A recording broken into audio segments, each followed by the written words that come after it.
dia 6 de junho, a população de Los Angeles saiu às ruas para protestar contra as ações do Serviço de Imigração dos Estados Unidos. Naquele mesmo dia, uma série de batidas tinha detido 44 imigrantes sem documentação. A polícia reprimiu as manifestações, inclusive com a prisão de um líder sindical. Os protestos e a repressão continuaram nos dias seguintes e o governo federal resolveu intervir.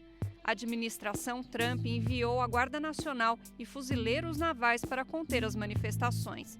Só que a medida foi tomada à revelia do governador da Califórnia, o democrata Gavin Newsom. Ele fez críticas públicas à decisão de Trump e decidiu processar o presidente estadunidense. Em resposta, Trump afirmou que Newsom está destruindo o estado da Califórnia e mandou ainda mais agentes da Guarda Nacional e fuzileiros navais para Los Angeles. Mas nem as palavras nem as ações de Trump intimidaram os manifestantes. Protestos se espalharam por várias cidades americanas. O BDF Entrevista de hoje aborda como a resistência interna pode impactar o governo Trump e como a administração do republicano lida com vozes dissonantes dentro do próprio país.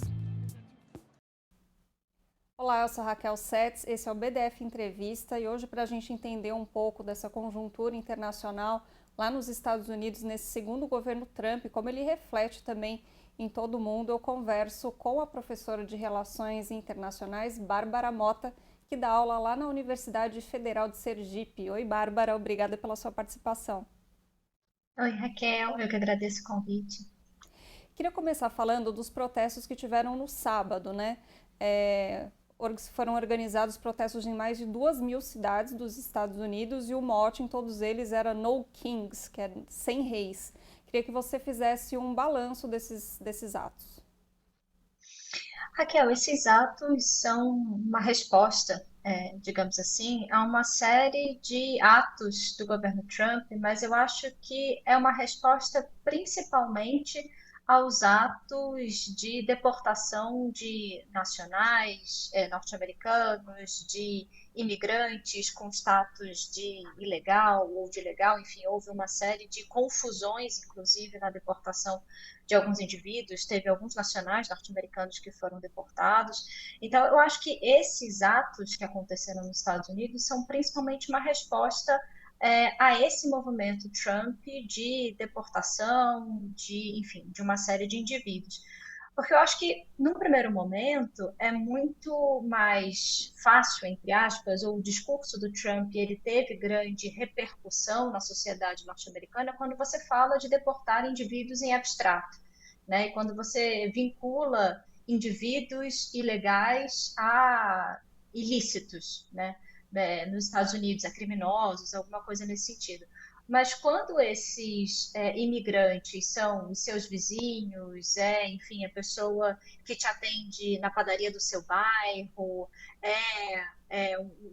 um pai ou a mãe de um colega do seu filho no colégio, aí eu acho que essa deportação em abstrato, ela começa a chegar concretamente na rotina, no cotidiano de muitos estadunidenses. E aí, enfim, o absurdo dessas políticas fica cada vez mais notório. Então, me parece que grande parte dessa resposta que está vinculada a esses protestos é uma resposta principalmente a essas atitudes do Trump de deportação. Também no sábado aconteceu nos Estados Unidos uma parada militar em Washington, em comemoração aos 250 anos do exército estadunidense. Só que tem dois detalhes aí. O primeiro é que foi no mesmo dia do aniversário do Trump, e o segundo detalhe é que desde 1991 o país não fazia uma parada militar dessas proporções. Qual que é o significado simbólico desse evento nesse momento específico? Olha, eu acho que inclusive dá para a gente juntar os dois pontos, né? A questão da Califórnia com essa parada militar em comemoração às Forças Armadas, mas em comemoração também ao aniversário do presidente Trump. Eu acho que o que a gente vem identificando nos Estados Unidos é não só uma deteriorização, né, uma erosão contínua, digamos assim, da democracia norte-americana, né, seja pelo fato do Trump ter passado por cima do arranjo jurídico norte-americano, agora com o envio da Guarda Nacional e dos Marines para a Califórnia, seja pelo fato dele ter deportado nacionais norte-americanos, seja pelo fato da gente ter visto a prisão de um senador democrata. E então a gente não só vê uma erosão contínua da democracia norte-americana, mas eu acho que a gente também vê uma fragilização das relações civis militares nos Estados Unidos, né? Principalmente quando essas forças armadas vêm sendo colocadas como quase que uma força privada, digamos assim, do governo Trump. Né? Seja no primeiro mandato, Trump, quando ele chama os militares de my generals, né, de meus generais, seja agora no discurso dele no Fort Bragg, que, enfim, houve uma curadoria de quais militares estariam ao fundo, né, aplaudindo ou vaiando junto com Trump, ou então, como você menciona, Raquel, agora nessa mobilização de militares, seja nessa parada, seja na mobilização de militares, principalmente de fuzileiros navais, para atuar internamente sem que o governo Trump invocasse a lei de insurreição. Então, quando a gente tem esse movimento, né, de fazer essa parada, e quando a gente tem o envolvimento de Marines, de fuzileiros navais, para atuar em atividades de law enforcement, né, de aplicação da lei, mesmo que essa lei de insurreição tivesse sido invocada, um elemento de controvérsia se mantém. Os Marines, eles são treinados para usar a força letal, né? Então, eles são treinados para matar. Esse é um instrumento que, no caso, Trump usou para coibir internamente o caso na Califórnia. E eu acho que essa parada reforça um pouco essa imagem ou reforça essa postura do governo Trump de apresentar os militares norte-americanos não como uma força única e exclusivamente norte-americana, estadunidense, mas de apresentar que as Forças Armadas norte-americanas estão com o Trump, estão com a figura do governo Trump, estão com esse governo em específico. Bárbara, eu queria entender um pouco melhor como está a questão da opinião pública nos Estados Unidos, porque lá me parece ter uma situação mais ou menos parecida, né, com o Brasil, se a gente pensar no trumpismo e no bolsonarismo. Então, quem apoia o Trump desde sempre, vai continuar apoiando, quem não apoia desde sempre, vai continuar criticando. Ainda está assim ou nessas manifestações já dá para perceber alguma virada de chave, de gente que apoiava ou que estava meio em cima do muro e que agora já está com uma posição mais crítica ao governo? Raquel, eu acho que ainda existe um grupo muito forte, né, vinculado ao Trump. Eu acho que existe uma base, digamos assim, que é uma base muito difícil de ser desmobilizada, da mesma forma como a gente pode fazer uma relação aqui com o bolsonarismo, né? Então, existe um grupo de aliados que continua sendo mobilizado, principalmente, enfim, com essas manifestações das Forças Armadas, né, principalmente com esses discursos, como o discurso Trump no Fort Bragg, mas existe ali um grupo intermediário, né, que normalmente pendula nos Estados Unidos, ou vai para democratas, ou vai para republicanos, que eu acho que essa opinião pública é a opinião pública que pode ser movimentada, e é uma opinião pública que eu acho que ainda de forma muito tímida, mas eu acho que é uma opinião pública que vem sendo, de certa forma, mobilizada, ou que vem, pelo menos, colocando em questionamento certas medidas do governo Trump, principalmente quando esse governo ele reforça duas principais narrativas, né?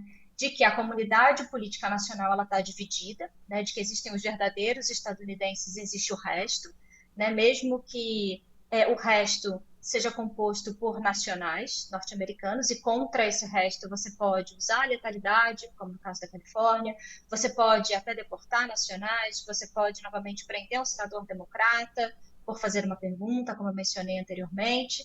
E uma segunda narrativa, que é uma narrativa que o Stephen Miller, que é, enfim, o principal arquiteto da política anti-imigração do governo Trump, e outros republicanos endossam, e uma outra narrativa de que há nos Estados Unidos hoje uma invasão de estrangeiros, né, e a ação das Forças Armadas e de segurança seria, na verdade, uma espécie de embate pela civilização. Então, eu acho que essas duas narrativas, principalmente essa primeira narrativa, por dividir a comunidade política doméstica entre os verdadeiros norte-americanos e os verdadeiros estadunidenses e o resto, é uma narrativa que tem condições de mobilizar essa opinião pública, que é uma opinião pública que não que não é a base, digamos assim, do trumpismo, né? Que também não seria a base, por exemplo, do bolsonarismo aqui no Brasil. Essa opinião pública mais intermediária, que está preocupada com a segurança pública, mas também não vai defender a deportação de nacionais norte-americanos. Mas ainda assim, eu acho que é uma opinião pública que vem sendo mobilizada de forma muito tímida, e eu acho que vem sendo mobilizada de forma muito tímida, principalmente por conta de uma certa apatia, digamos assim, dos democratas hoje nos Estados Unidos. Me parece que os democratas estão esperando uma espécie de reviravolta numa potencial eleição de meio termo. Só que se essa opinião pública não for mobilizada, se os democratas não começarem a construir uma oposição que seja uma oposição frutífera, digamos assim, nos Estados Unidos hoje, essas eleições de meio termo, elas podem até ser mais favoráveis aos democratas, mas ainda assim vai ser uma eleição favorável, talvez muito enxuta, ou que não consiga ganhar tração política, digamos assim, para questionar algumas das principais pautas do governo Trump. E, Bárbara, falando nos democratas, né, a gente viu ali no VT do comecinho que esse envio da Guarda Nacional e dos Mariners para a Califórnia foi feito à revelia do governador do estado, que é democrata, e você também citou a prisão de um senador democrata. Isso foi durante uma coletiva de imprensa ali de uma pessoa do alto escalão do governo Trump. Ele quis fazer uma pergunta, foi retirado, foi algemado, uma cena assim bem humilhante, né? O que isso mostra da maneira do governo Trump de lidar com uma oposição interna, uma oposição das regras democráticas mesmo? Uhum. Raquel, eu acho que isso mostra uma expansão, uma imposição, digamos assim, do Poder Executivo Federal sobre os estados, né? A gente sabe que nos Estados Unidos a organização política interna dos Estados Unidos confere bem mais autonomia para os estados do que em outros lugares.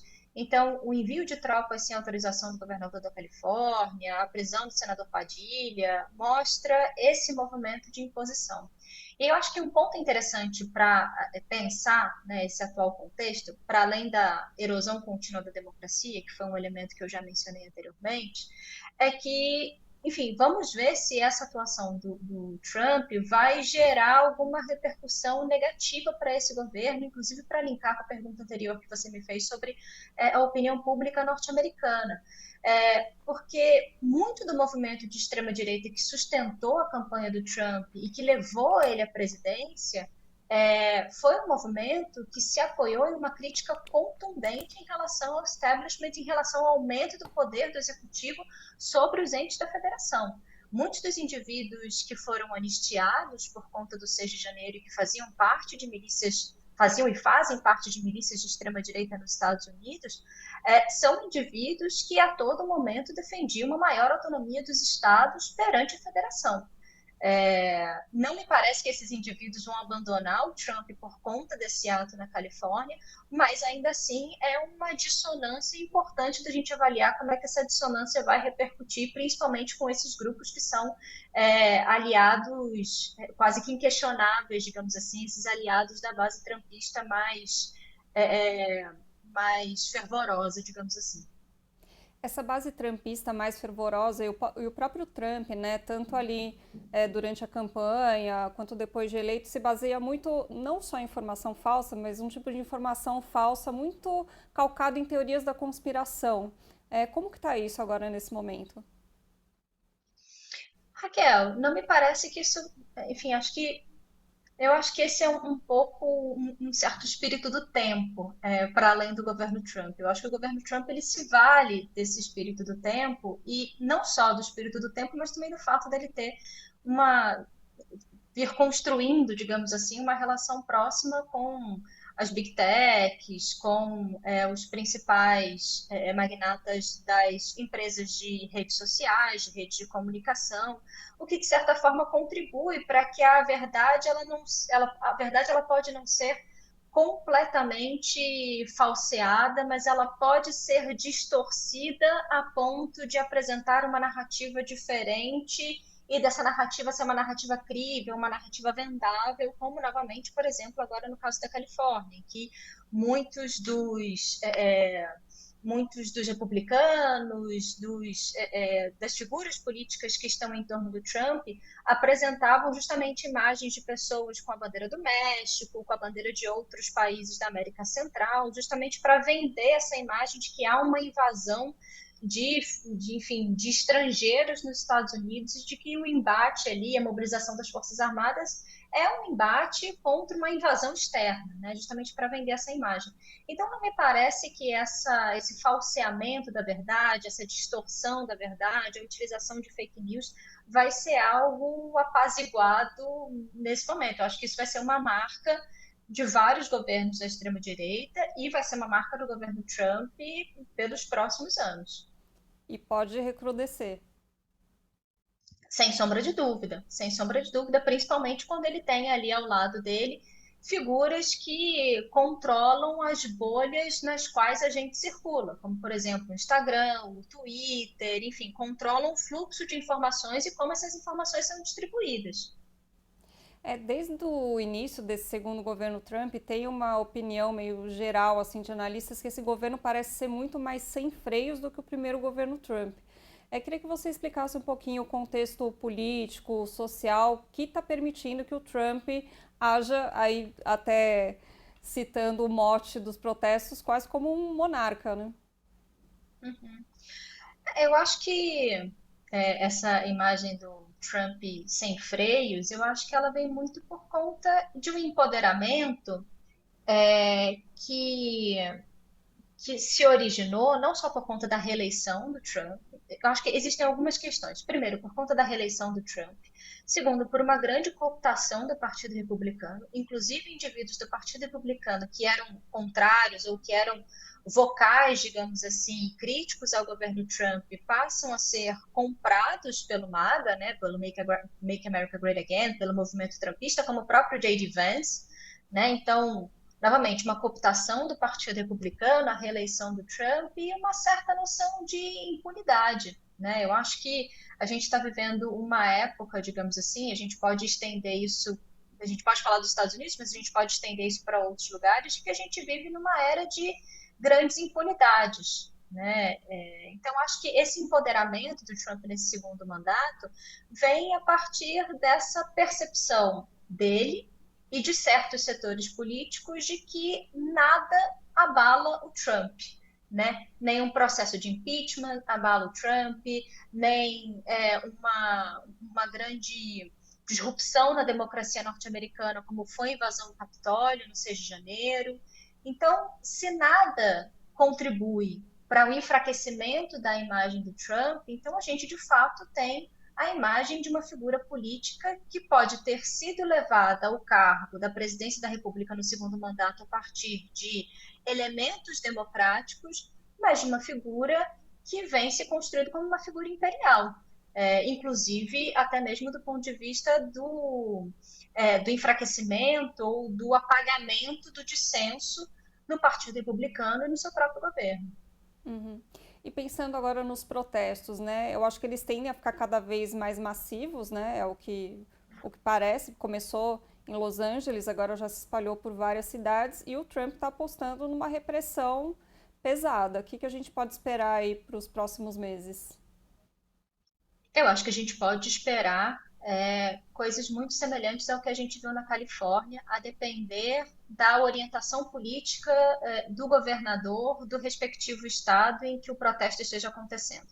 Eu acho que se a gente estiver falando de um estado cujo governador é um governador democrata, provavelmente a repressão acontecerá de forma mais substantiva, inclusive com a mobilização de forças armadas, na medida em que esse governador, imagino eu, por ser um governador democrata, vai se sentir menos compelido, digamos assim, a utilizar a força para apaziguar os protestos, né? Então, vai permitir que os protestos aconteçam, entendendo que os protestos são uma manifestação republicana no sentido não dos republicanos, mas uma manifestação democrática, né? Digamos assim, faz parte da democracia o dissenso e faz parte da democracia protestos que questionem o executivo, que questionem a figura do presidente. Então, acho que nesses estados com governadores democratas, se esses governadores não fizerem nada para que os protestos sejam abafados, imagino eu que a narrativa a ser construída vai ser uma narrativa de disrupção da ordem e de que, portanto, a mobilização da Guarda Nacional e potencialmente dos fuzileiros navais será feita, será defendida, ainda que isso possa gerar uma série de celeumas jurídicas e de processos e por aí vai.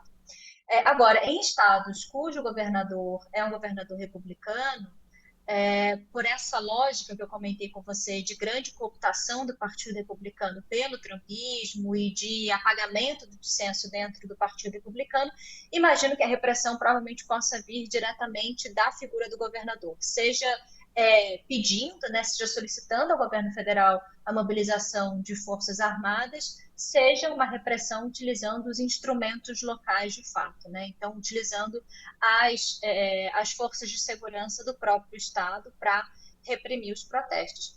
Então, enfim, o que eu imagino, independente se a gente está falando de estados com governadores democratas ou republicanos, mas o que eu imagino para os próximos meses, a partir do momento em que esses protestos, porventura, venham a ganhar atração e venham a se expandir, é ainda mais uma erosão da democracia norte-americana. E em relação às políticas anti-imigração, né, queria também te ouvir um pouquinho sobre o que a gente pode esperar. Dentro dos Estados Unidos, a gente está vendo esses protestos, mas até aí não dá para saber até que ponto, né, eles podem influenciar a opinião pública até chegar ao nível do Trump e rever suas políticas, mas também pensando um pouco no cenário internacional, né? No início ali desse segundo mandato, a gente teve alguns pequenos movimentos de resistência do Gustavo Petro na Colômbia, o próprio governo brasileiro também se manifestou contra a maneira como os brasileiros deportados dos Estados Unidos foram tratados, mas isso parece que deu uma amenizada agora e não está tendo muita crítica ao modelo ali de deportação do Trump na arena internacional. E lembrando até, acho que tem uma figura que a gente não pode deixar de lado também, que é o presidente de El Salvador, Nayib Bukele, que eu acho que fez uma coisa inédita no mundo de receber prisioneiros de um outro país, né? Está exportando prisões para o mundo. Então eu queria te ouvir um pouquinho sobre essa questão da imigração no cenário internacional. Uhum. O primeiro ponto que você trouxe, Raquel, que a gente pode esperar das medidas anti-imigração, né, do Trump nos próximos meses. Eu acho que o que a gente pode esperar é um aprofundamento, né? O governo Trump ainda não chegou no patamar de número de deportações que tinha anunciado na época de campanha, que inclusive os números se alteravam a cada novo discurso, né? Mas ainda assim essas deportações elas não chegaram num número magnífico, né? Não chegaram num número que se esperava que fosse chegar. Então, eu imagino que as políticas anti-imigração elas vão continuar acontecendo e vão se tornar cada vez mais duras, né? Como a gente viu, e os protestos nos Estados Unidos são um pouco uma repercussão em relação a isso, né? Do ICE fazendo batidas em filas de clínicas populares, em colégios, professores de colégios públicos sendo convidados ou forçados, digamos assim, a denunciar alunos ilegais ou alunos cujos pais estão ilegalmente nos Estados Unidos. Então, acho que esse sentimento geral de insegurança, de opressão, de medo, eu acho que ele vai continuar sendo produzido até que o governo Trump fique razoavelmente satisfeito com o número, né, de deportados, de deportações realizadas. Agora, em relação a uma movimentação da América Latina, digamos assim, eu acho que houve uma redução, digamos assim, dessa manifestação dos países latino-americanos, não só porque, enfim, existe um conjunto muito amplo de questões internacionais acontecendo, né, e que demandam atenção e que demandam, pelo menos, o pronunciamento dos países da América Latina. A gente está falando da questão em Gaza, a gente está falando agora do conflito Israel-Irã, a guerra na Ucrânia, que continua. Então, acho que não só a pauta internacional é uma pauta que está, enfim, bastante conturbada e exige, novamente, manifestação dos governos latino-americanos, como me parece que, de certa forma, há uma apatia desses países latino-americanos em relação ao fato de que muitos dos seus nacionais, pelo menos se a gente olhar para o caso brasileiro, houve uma redução das deportações dos brasileiros, né? Então, na medida em que não afeta tanto o Brasil, ou vem afetando menos o Brasil, o governo brasileiro reduziu também um pouco o tom em relação às políticas antimigratórias do Trump e também por conta da própria pauta doméstica. Mas, voltando ao ponto, eu acho que existe uma grande apatia, digamos assim, dos países latino-americanos em relação à possibilidade, inclusive, de fazer uma concertação conjunta. Ok, o governo Bukele tem uma orientação política e ideológica completamente diferente do governo brasileiro, o governo da Argentina também tem uma orientação política e ideológica completamente diferente do governo brasileiro, mas entre aqueles que mais ou menos comungam ou que são é, é, atentos a um arranjo democrático, qual poderia ser essa concertação conjunta? Então, me parece que a América Latina está muito fragmentada. E aí essa fragmentação dificulta uma concertação conjunta, dificulta uma concertação coletiva, que seria um dos principais elementos, ou talvez seria o elemento mais eficiente, mais eficaz e com mais peso para poder, então, fazer uma contraposição ao governo Trump.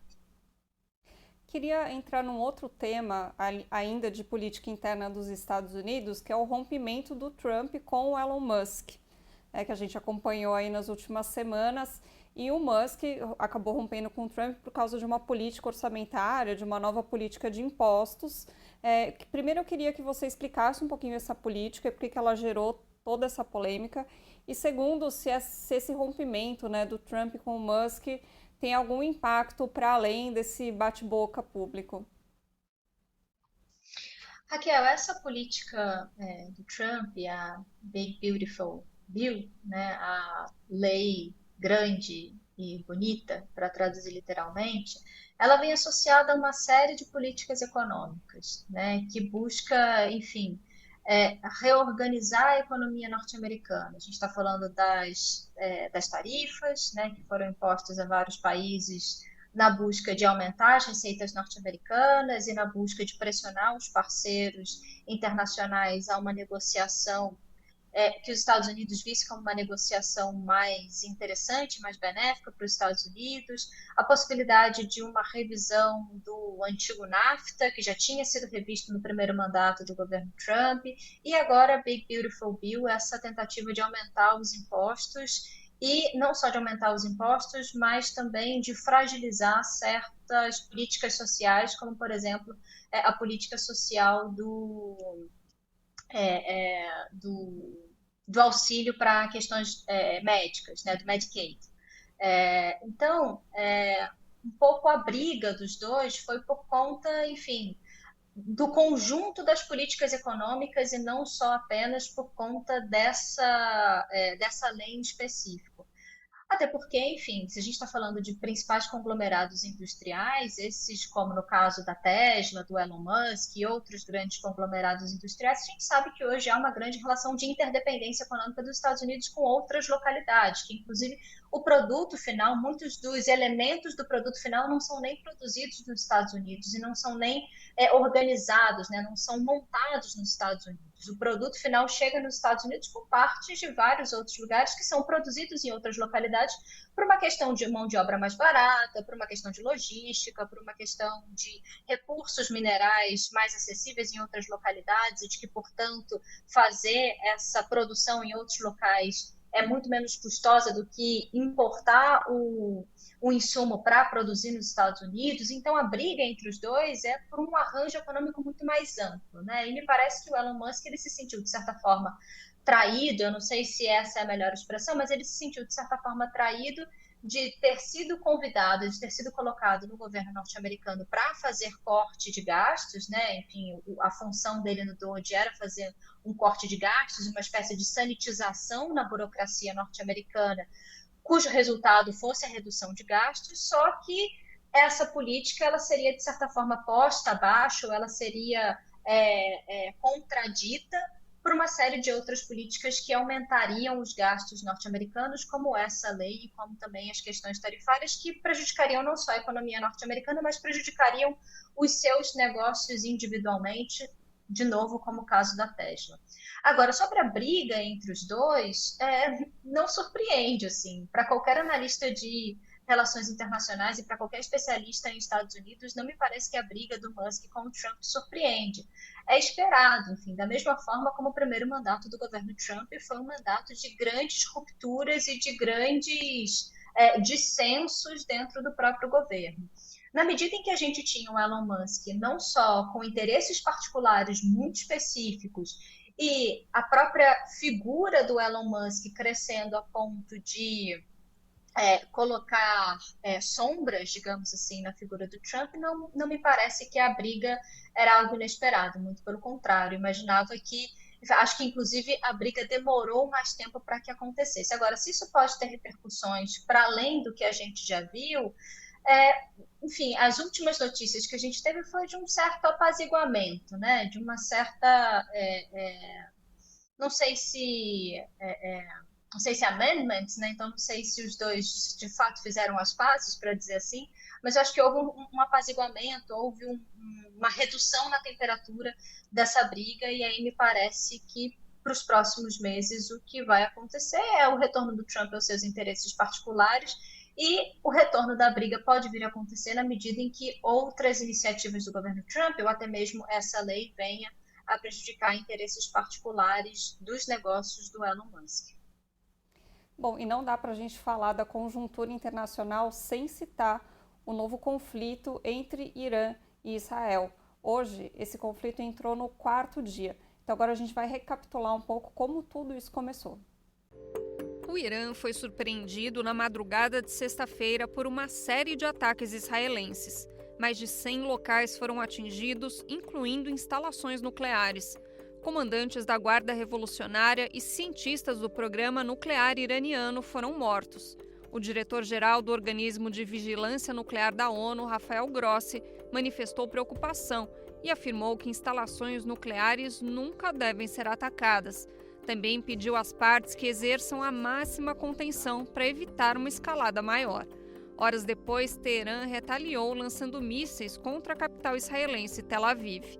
A posição dos Estados Unidos foi dúbia. O secretário de Estado, Marco Rubio, afirmou em nota logo após os ataques de Israel contra o Irã que eles tinham sido uma decisão unilateral do governo israelense. Já Trump decidiu inflamar a retórica. Escreveu na sua própria rede social, a Truth Social, que tinha dado um ultimato de 60 dias para o Irã fechar um acordo nuclear e que os ataques aconteceram no dia 61. Sobre os comandantes militares iranianos, ele escreveu o seguinte: estão todos mortos agora e a situação só vai piorar. Qual pode ser o desdobramento dessa escalada de agressões no Oriente Médio? E como a retórica e as ações de Trump podem influenciar o recrudescimento dos conflitos? Pois é, e as agressões vêm escalando. Já temos aí uma conta de um pouco mais de 20 mortos do lado israelense e mais de 200 mortos no Irã. Bárbara, parece que o estopim aí foi o tal do acordo nuclear, né? Queria que você explicasse um pouquinho esse acordo e qual o interesse dos Estados Unidos nesse processo.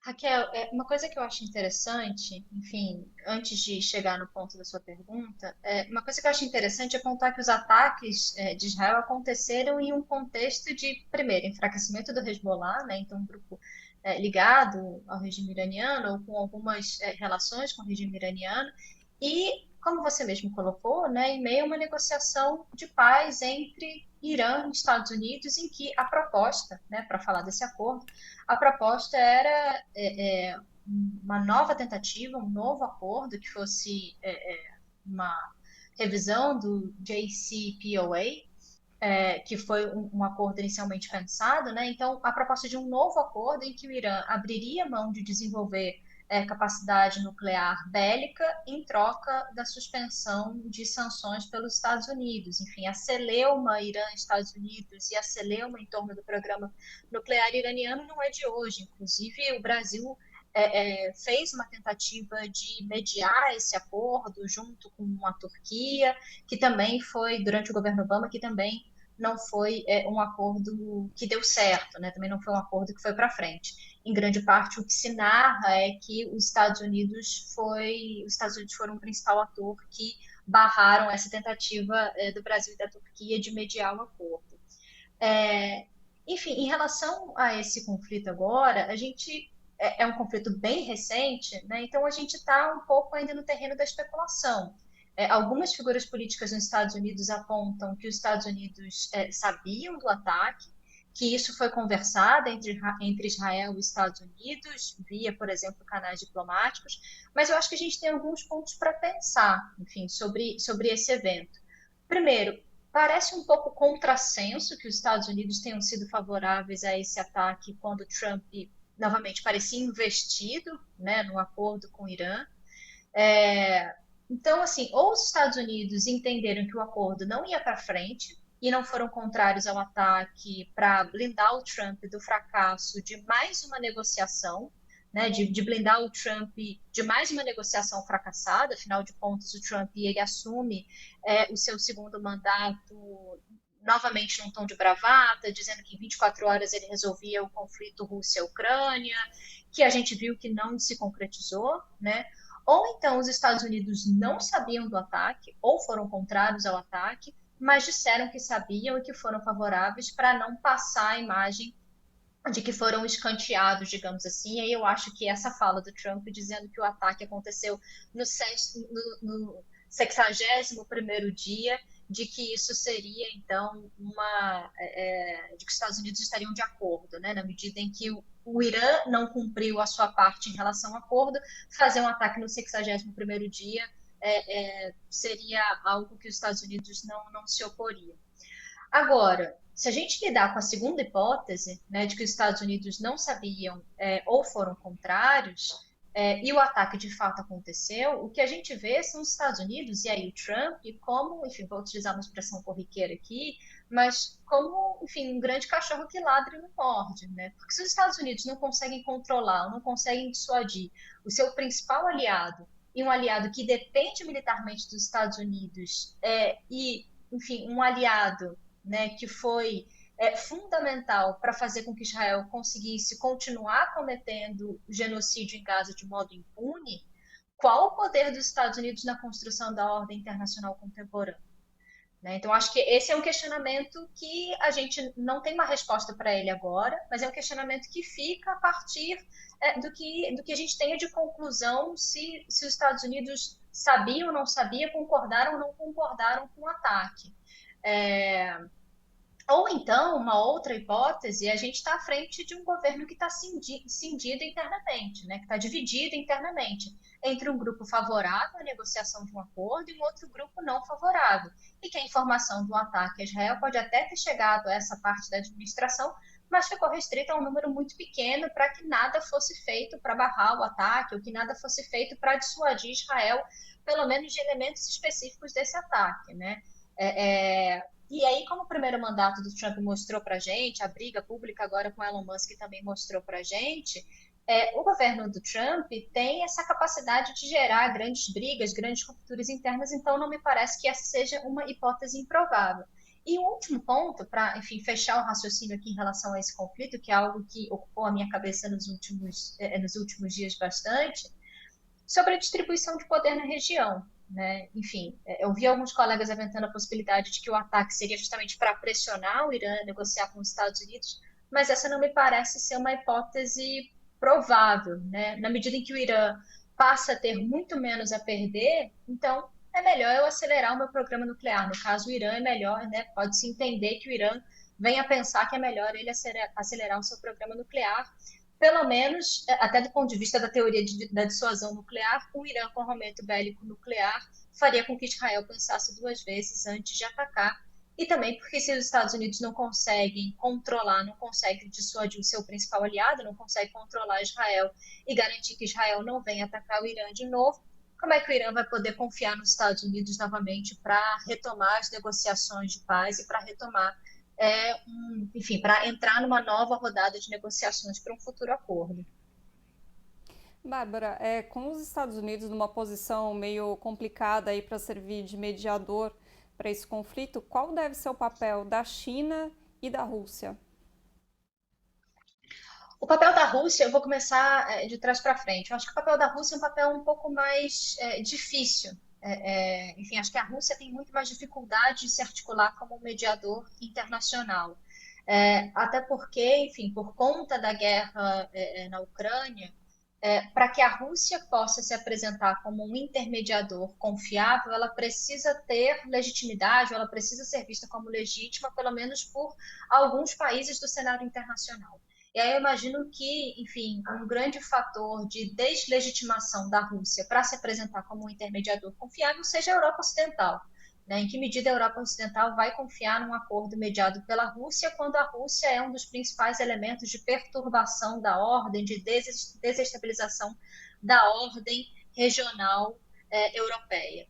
Então, eu acho que o papel da Rússia como um intermediário é muito mais difícil de ser construído, ainda que a relação Rússia e Irã seja uma relação interessante e seja uma relação que poderia suscitar, que poderia favorecer com que a Rússia tomasse, enfim, assumisse esse papel.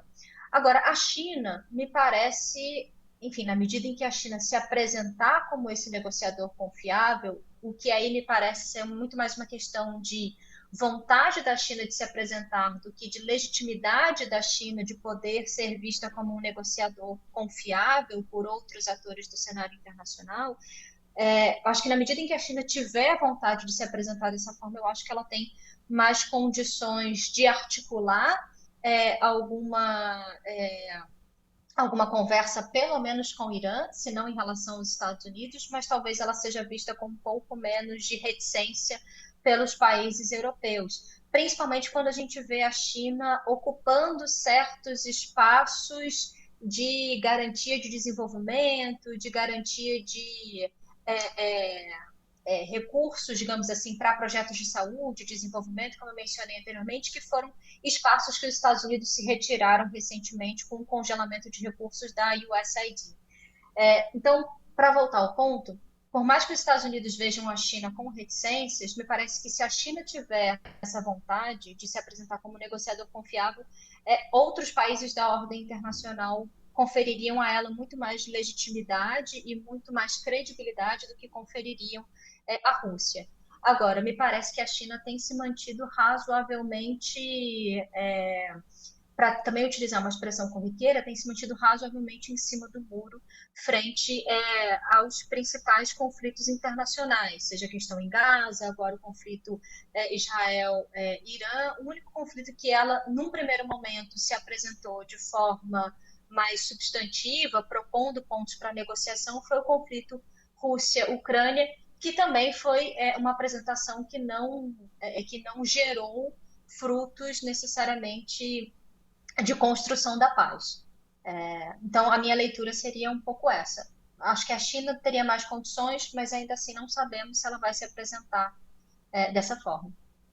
Bárbara, para a gente finalizar, aqui no Brasil, de fato, a gente vem acompanhando toda a crise no Oriente Médio, ali, desde os ataques do Hamas, passando por todo o massacre em Gaza, que permanece até agora, e aí também, quando esse conflito foi se expandindo, com ataques no Líbano, na Síria, no Iêmen, a gente sempre vem se fazendo a pergunta: será que vai eclodir uma guerra geral no Oriente Médio?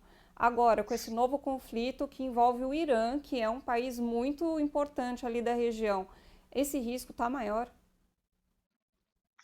Raquel, essa é uma excelente pergunta. Preciso pensar um segundo. Porque é muito. Eu acho que é fácil cair no caos, né? Eu acho que é fácil a gente dizer que o caos ele vai acontecer. Por isso que eu te falei que eu acho que eu preciso pensar um segundo. Mas eu acho possível. Eu acho possível que a gente esteja caminhando paulatinamente para um superaquecimento, digamos assim, das tensões na região. O Hezbollah era um grupo muito mais enfraquecido, digamos assim, do que o regime iraniano. Para além disso, né, para além do Hezbollah ser um grupo mais enfraquecido do que o regime iraniano e de que, enfim, o ataque de Israel a Hezbollah talvez tivesse gerado menos repercussões do que vem a gerar um ataque no Irã, o que a gente viu recentemente foi também uma elevação de tom do Trump, dizendo que se o Irã vier a atacar, enfim, algum alvo norte-americano ou vier prejudicar os Estados Unidos de alguma forma, de que o Irã iria sofrer uma retaliação de proporções nunca antes vistas. Eu não vou me lembrar o fraseamento agora do Trump, mas foi alguma coisa assim, nesse sentido apocalíptico, né?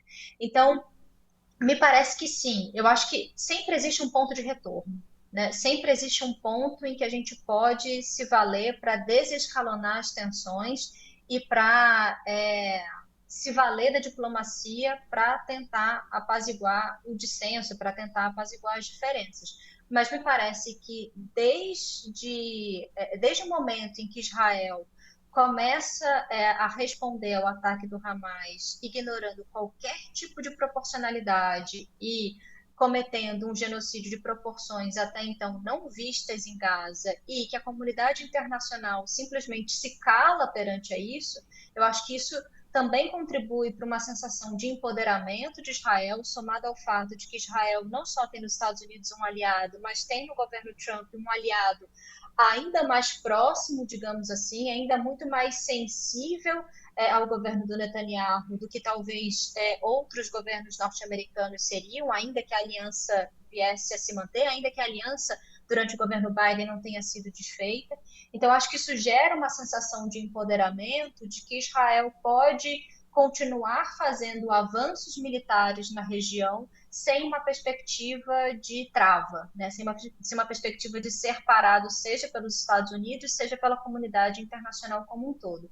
Então, sim, me parece que paulatinamente a gente se encaminha para novamente vou utilizar a mesma expressão, para um superaquecimento na região, que pode se traduzir numa guerra de grandes proporções, na medida em que outros países do mundo árabe venham a se sentir sensibilizados e comecem a articular formas de responder a Israel em solidariedade, se não a Gaza, mas pelo menos em solidariedade a outros possíveis grupos que venham a ser atingidos. Bárbara, muito obrigada pela sua participação, para a gente tentar entender e tentar imaginar, né, o que vem por aí, cenas dos próximos capítulos desse mundo que não está simples, né, de compreender. Não, Raquel, e parece que é um mundo que a cada dia se torna um pouquinho mais difícil de ser compreendido, né, da gente compreender. Mas enfim, eu que agradeço o convite. Obrigada. E esse foi o BDF Entrevista. Todo dia às 7 da noite tem um vídeo novo no nosso YouTube, sempre com algum tema da atualidade. Até a próxima. Tchau.